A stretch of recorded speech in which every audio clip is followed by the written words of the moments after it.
কাজে এই ছেলে কি বললো আমাকে না বললো এটা নিয়ে আমি তেমন কোনো কি বলবো, আমি তেমন কিছু মনে করিনি। কিন্তু আমাদের দেশের ছেলেরা কেন এমন হয়ে গেল? এক নম্বর হইলো রাজনীতিতে একদম মগডালে উঠে বসে আছে এইসব ছেলেরা, এত উপরে উঠে বাংলা ভাষাটা কেন বুঝে না, এবং ভাষার যে গভীরতা এবং কথার যে গভীরতা এবং দূরদৃষ্টি, কথাটা কেন বুঝে না। আমি কি কথাটা বলতে চাই, আমি কিন্তু কাউকে জৈবিক ভাবে বায়োলজিক্যালি বলি নাই যে সে বেদন। আমি বলেছি যারা মুক্তিযুদ্ধকে ছোট করে এবং মুক্তিযুদ্ধে যারা বিশ্বাস করে না তারা আসলে বেদন। সেই কথাটা পলিটিক্যাল, এটা হলো পলিটিক্যাল বেদন। মুক্তিযুদ্ধকে বিশ্বাস না করলে এই লোকটির বাংলাদেশে থাকার কোনো রাইট নেই। এই লোকটি না, যারা বিশ্বাস করে না তাদের থাকার কোনো রাইট নেই। এখন দুর্ভাগ্যজনক হলো যারা মুক্তিযুদ্ধের বিরোধিতা করছিল, এখনো যারা গোলাম আজম নিজামীর ছবি ঢাকা বিশ্ববিদ্যালয়ে টানিয়ে স্লোগান দেয় গোলাম আজমের দেশে অমুকের ঠাই নাই, মুক্তিযোদ্ধার ঠাই নাই, সেই সব জামাত আলবদররা, অথবা এদেরকে যদি আমি আরো সুন্দর জাতীয় ছাত্র শিবির, ইসলামী ছাত্র শিবির, তারা যখন এই ধরনের স্লোগান দিতে দিতে নিজেদেরকে পরিচিত করে ফেলেছে যে তারা হলে মুক্তিযুদ্ধের সবচেয়ে বড় শত্রু, এবং প্রথম তারা মনে করছিল দেশ তারা দখল করে ফেলবে, ৭১কে ছুঁড়ে ফেলে দিবে, এখন তারা থেমে গেছে। আমি এখন তাদেরকে চ্যালেঞ্জ করছি, আমি কিন্তু বললাম কথাটা এই সাবজেক্ট টেন্সে আমি কথা বলি না, আমি সবসময় আমরা বলি। আমি যখন তাদেরকে চ্যালেঞ্জ করছি যে জামাতে ইসলাম যত বড় বড় কথা বলেন আপনারা মুক্তিযুদ্ধকে ছুঁড়ে ফেলে দিবেন, ৭১-এর মুক্তিযুদ্ধ ভুল ছিল, একটা আরেকটা দেশের ষড়যন্ত্র ছিল, আমি আপনাদেরকে বলি এই কথা যারা বলেন দয়া করে মাঠে আসেন, মাঠে এসে দেখেন আপনাদের জনপ্রিয়তা কত কত। আপনারা সর্বোচ্চ 7% ভোট পাইছেন, শুনালেন এইবার আরো 1% কমবে। জামাত যখন এখন কথা বলতে অনেক সময় এখন শিবিরে দিয়ে বলা ঢাকা বিশ্ববিদ্যালয়ে এসে সীমাবদ্ধ হয়ে গেছে, এই ছেলেরা হলো তাদের মুখপাত্র। এই যে ছেলেরা এনসিপির ছেলেরা, এদের এক একজনের এক এক রকম অতীত, তবে বেশিরভাগের অতীতই হইলো তারা জামাত ট্রেন এবং জামাত শিবিরের ছেলে পেলে, তারা কোনো কেউ ছাত্রলীগে ঢুইকা, কেউ অন্য ছাত্র দলে ঢুইকা নিজেদেরকে ট্রেনিং দিছে, জামাতের ট্রেনিং দিয়া 5ই আগস্টে নেতৃত্ব করছে। আমি কথাটা বলতে চাই, এরা ওই কালকে যে কথাটা বলছি এই কথা তাদের বুঝার কথা। আমি বলছি যারা মুক্তিযুদ্ধে যারা একদম বিশ্বাস করে না, আপনি দেখেন, বা মুক্তিযুদ্ধকে যারা ছোট করতে চায় তারা হলো রাজনৈতিক ভাবে বেজন্মা। এটা তো জৈবিক প্রশ্ন না। 1, 2 নম্বর হলো এই ছেলেগুলো আমার প্রতি মনে হয় রাগ করেছে এই কারণে আমি 6ই আগস্টে একটা কথা বলেছিলাম।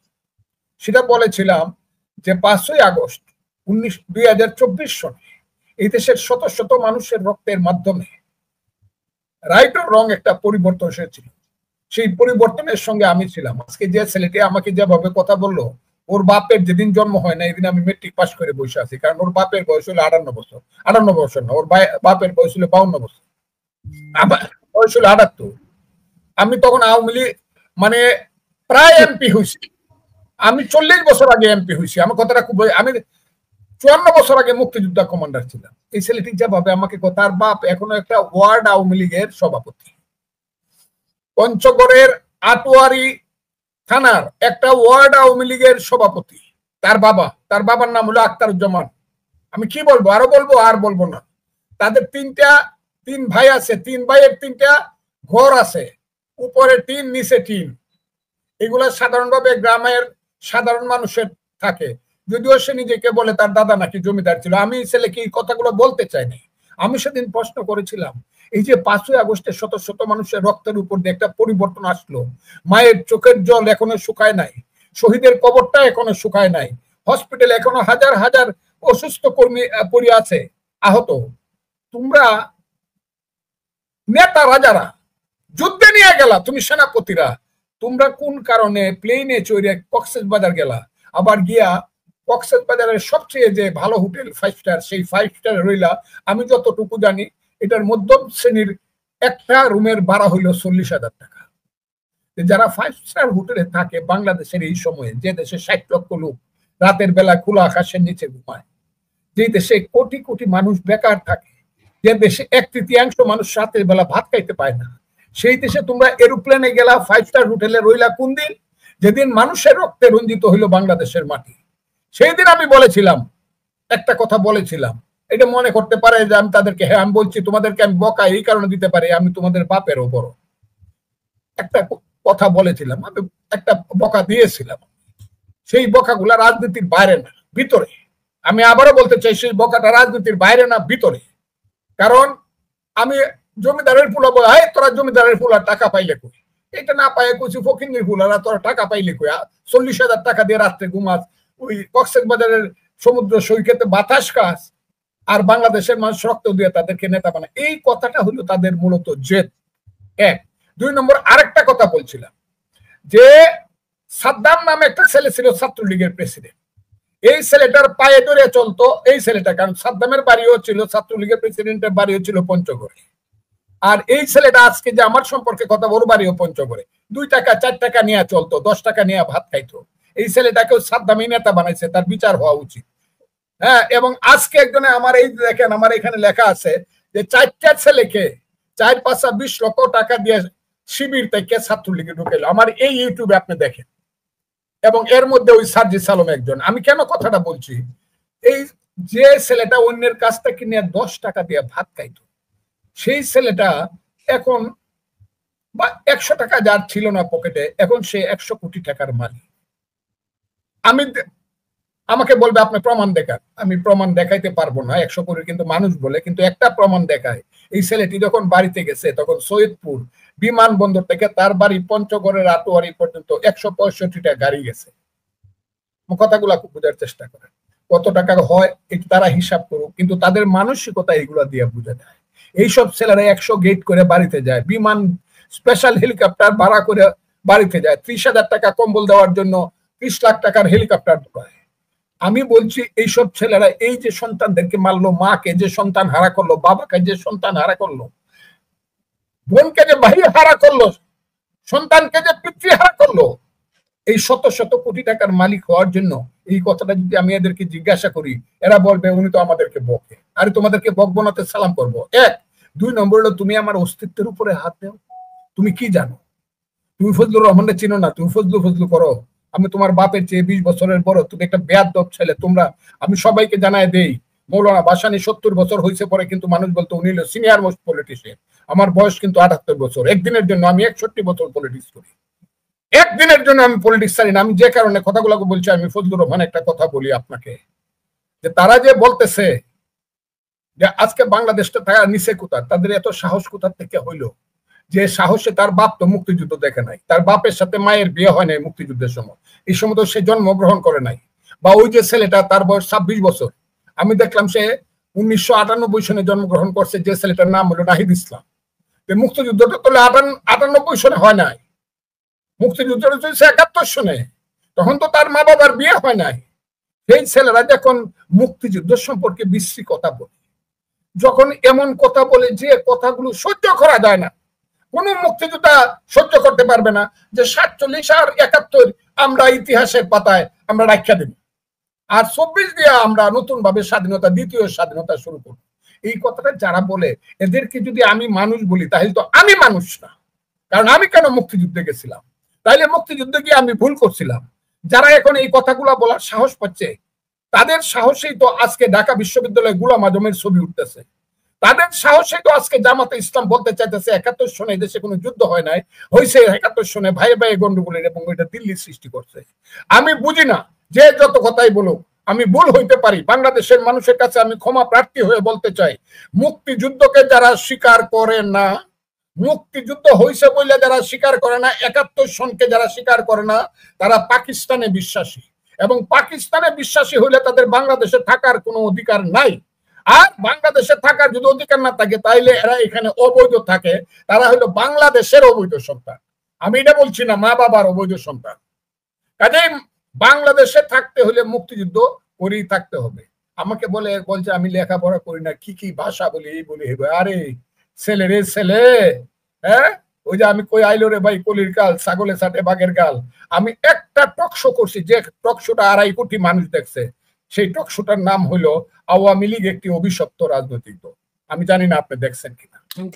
আওয়ামী লীগ একটি অভিশপ্ত রাজনৈতিক। আরে সার্জিস, হ্যাঁ ছেলে, আমি যে কথাগুলো বলছি আওয়ামী লীগ সম্পর্কে, তুই আমার ফেসিস্টের দালাল কস? হ্যাঁ হ্যাঁ, না আমি ফেসিস্টের দালাল না। দালাল না তো বলবোই না। শেখ হাসিনা বিচার ভুল করে থাকলে নিয়ম মতো তার বিচারে যদি তার ফাঁসি হয় হবে, আমার সেখানে কথা নাই। আমার কথা হইলো, তোমরা যখন বলো মুক্তিযুদ্ধ হয় নাই, তোমরা যখন শেখ মুজিবের মাথায় প্রস্তাব করো, তোমরা যখন জিয়াউর রহমানের ছবি পা দিয়ে ধুলাইয়া দাও, তোমরা যখন তারেক রহমান এবং তার মা সম্পর্কে বিশ্রী বক্তব্য দাও, তখন আমার কাছে মনে হয় আমি প্রতিবাদ করি আল্লাহর কাছে সবচেয়ে বড় পুণ্য করতেছি। আর যারা দল করে প্রতিবাদ করে না তারা মহাপাপ করতেছে এই দেশে, এরা মহাপাপী। এইসব কি বলবো, এইসব ছেলেদের এই ধরনের ভাষার যারা প্রতিবাদ করে না, কি স্লোগান আসছে বাংলাদেশে এখন? এই স্লোগানটা কে আনছে? ইসলামী ছাত্র শিবির, এনসিপি এবং বৈষম্য বিরোধী ছাত্র আন্দোলনের ছেলেরা। যারা বলে গাছের ডালে কি, অমুকের কি, 1 2 3 4, এইসব স্লোগান গুলা তো এরাই আনছে। এদেরকে যারা খারাপ বলে না, এদেরকে যারা কোনো কথা বলতে চায় না ভয়ে, হয় তারা ভীরু কাপুরুষ, তা না হলে অমানুষ। আমি অমানুষও না, ভীরু কাপুরুষও না। যতই আমাকে আপনারা লক্ষ্য করছেন, বাংলাদেশের মানুষ সাক্ষী থাকবেন, 18 কোটি মানুষ। আমি বাংলাদেশ না, সারা পৃথিবীর গণতন্ত্রকে আমি মানুষকে বলি, আমি 78 বছর বয়স, আমার নাম ফজলুর রহমান, আমি মুক্তিযোদ্ধা কমান্ডার ছিলাম। অন্য সব বাদ দেন, 61 বছর যাবত আমি মানুষের পক্ষে পলিটিক্স করি। আমার ঘর নাই, বাড়ি নাই, আমি ভাড়া বাসায় থাকি। আমার নাম ফজলুর রহমান। আমি কথাটা বলছি, আমাকে যারা হত্যা করার আজকে হুমকি দিছে, তাদের সম্পর্কে এই সরকার কি কি পদক্ষেপ নেয় এটা আমি দেখতে চাই। আমি ভয়ে বলছি না কথাটা। আমাকে যারা হত্যা করার হুমকি দিছে, এবং বিএনপি কে, হ্যাঁ কেমন বেটা বিএনপির মতো, আরে বিএনপির টাঙ্গুলে লুম ছিতে পারবি তোরা? বিএনপি কে বলছে ফজলুর রহমানে যদি এক্সপেল না করো আর কয়েকজন রে, তাইলে কিন্তু আমরা দেখে দিব বিএনপি রে। হ্যাঁ দেখে দিবে। 3টা মানুষ হয় না, 60টা মানুষ বক্তৃতা করো স্টেজে বৈশা। হ্যাঁ 3 টাকার মানুষ আসছিল না, 3000 টাকার ফান্ডে গাউদা বক্তৃতা করস। 2 টাকা দিয়ে রিক্সায় চড়তে পারতে না, 2 কোটি টাকার গাড়ি চড়স। তোরা আমারে বকাবকি করস, এই বেটারা তোরা পাইছসটা কি? বাপ দাদা কাউকে রাখবে না, যে বাপকে মানে না দাদাকে মানে না সে কি? একজন বলল আমি দাদাকে মানে না, 47 হইল আমার দাদা, আর বাপ আসিলই না আমার। 71 হইল যারা বলে এটা আমি মানি না, এটা আমার বাপ ছিল, এটা আমি মানি না। এখন আমার চাচা রে আমি বাপ ডাকবো 24। এদেরকে কি বলা হয় বাংলা ভাষাটা বলেন তো দেখি? আমি নাই বা বললাম, আমি এদেরকে আর কিছু বলবো না। আমি বলতে চাই আপনাকে, দেশ যেদিকে যাচ্ছে, ইউনূস সাহেব আমি বলছি দেশ যেদিকে যাচ্ছে, আমি শেষ করছি না, দেশ যেদিকে যাচ্ছে, ইউনূস সাহেব যেদিকে দেশকে নিয়ে যাচ্ছেন, আমি সবসময় একটা কথা বলি, ইউনূস সাহেব আপনি অনেক বড় মাপের মানুষ, কিন্তু চালাকি আর বড় মানুষ এক জিনিস না। Cunning and intelligent is not same, intelligent and knowledge is not same. আপনি জ্ঞানকে বুদ্ধি মনে করেন না, বুদ্ধিকে আবার ধূর্ততা মনে করেন না, বা ধূর্ততাকে আবার জ্ঞান মনে করেন না। আপনি যা করেন কেউই কিছু বুঝে না ইউনূস সাহেব, এটা কিন্তু ঠিক না।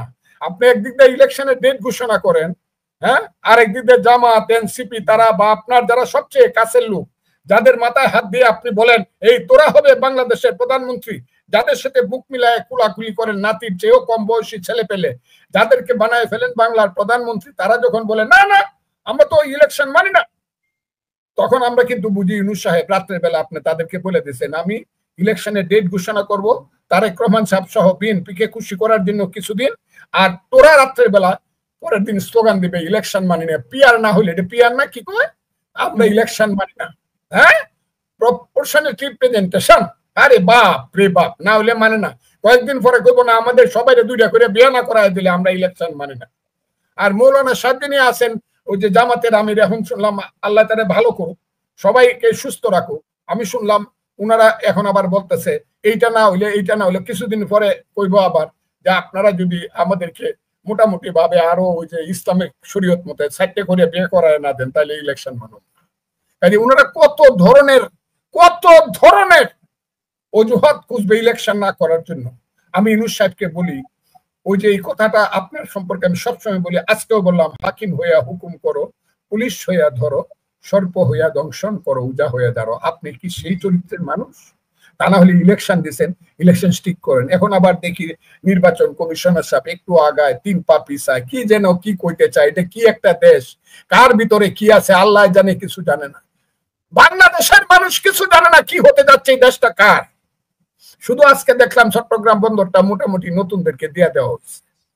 এইটা করার জন্য দেরি করতেছেন কিনা, যাতে করে ওই সেন্ট মার্টিন দ্বীপে কোন দেশের স্টিমার লাগতে পারে অথবা করিডোর দিয়ে দিতে পারেন, এইসব করার জন্য ইলেকশনের নামে বাহানা করতেছেন কিনা আমি জানি না। কিন্তু এই কথাগুলো কইলে যারা আমাদেরকে হত্যা করার হুমকি দেয়, আমরা যাদেরকে বলি যে যারা মুক্তিযুদ্ধ মানে না, তারা হলো রাজনৈতিক ভাবে, কালকে কি বলছি আজকেও আমি কথাটা বলবো, এইটাই তারা যারা মুক্তিযুদ্ধকে মানে না, রাজনৈতিক ভাবে তারা বেজন্ম, এই দেশে থাকার তাদের কোনো রাইট নাই। এই কথাটা আমি আবারও আজকে বললাম। মুক্তিযুদ্ধ মানবেন না আপনি ঢাকা বিশ্ববিদ্যালয়ের পিএসসিতে গোলাম আজম নিজামীদের ছবি টাঙাইবেন আর স্লোগান দেবেন পাকিস্তান জিন্দাবাদ, আর সেটা আমাদের মান্য চলতে হইব, তাইলে আমরা দেশপ্রেমিক আপনাদের সাথে। এটা মানি না। ঢাকা বিশ্ববিদ্যালয়ের রাজাকারদের একটা কারখানা বানাইছেন, এটা নেতা বানাইছেন এক রাজাকারের বাচ্চারে, ভাইস চ্যান্সেলর, এদেরকে বানাইছেন সব হলে এইখানে বাংলাদেশটাকে একটা ধ্বংস করার পথে ঢাকা বিশ্ববিদ্যালয়টাকে একটা সিনিয়র মাদ্রাসা বানাইছে। আমরা এগুলো মানি না বললে ফজলুর রহমানদেরকে হত্যা মারেন। যারা মারতেছেন আমাকে আমি আবারও বলছি, বাংলাদেশে 18 কোটি মানুষ, বাংলাদেশের সমস্ত মানুষকে আমি বলতে চাই যে আমাকে যারা হত্যা করবে তারা হইলো এরা যারা বাংলাদেশের স্বাধীনতা মানে না, যারা 71-কে মুক্তিযুদ্ধ মানে না।